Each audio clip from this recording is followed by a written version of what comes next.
Akanksha, apologies. Do stay on with us. We have Colonel Rohit Dev, who's also joining us on the broadcast. Colonel Dev, the language, particularly from India's side, has been rather consistent after the Pahalgam terror attack coming from the United Nations Security Council. This is no different. India continues to not just call out Pakistan on terrorism, but this time also on civilian losses, also on Afghanistan.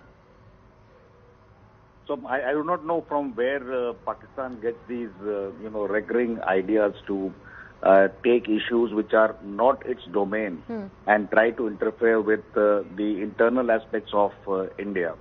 And rightly so, our representative there has called out Pakistan. And I believe that this is not going to end because it's like a mad dog biting at you all the time, barking at you all the time. It's not going to go. And unfortunately, Pakistan is taking no positive step, A, to eliminate terrorism from its soil. B, it is trying to use the token of Kashmir to, befool its own citizens for a long time. It has taken matters to the UN where the UN has got no charter. It has taken matters to the IMF where IMF has got no charter. It has taken matters to, its masters in the West in search for money and, some kind of a solace from their side. But it doesn't matter. So I think the political, component of Pakistan is misleading its own people. It's misleading the world. It is not able to comprehend the geopolitical weight which India carries today. And these are going to happen because these rebuttals coming from, very low-level officials of India in the UN as well have become now, sort of a pattern that we don't give much weight to Pakistan, even to talk from a higher perspective of echelons in our government or our representatives in the UN.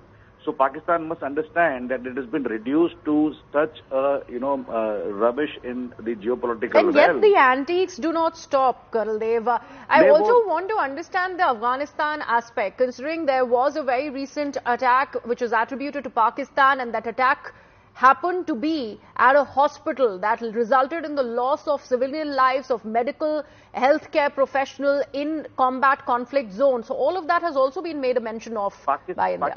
Pakistan doesn't care. A country which used F-16s to bombard its own citizens, which it claimed, whereas those were never its citizens, whether you see, to be Balochistan or any other place, this is no surprise. So Afghanistan, because Afghanistan has not toed the Pakistani line, is today not Pakistan's ally anymore.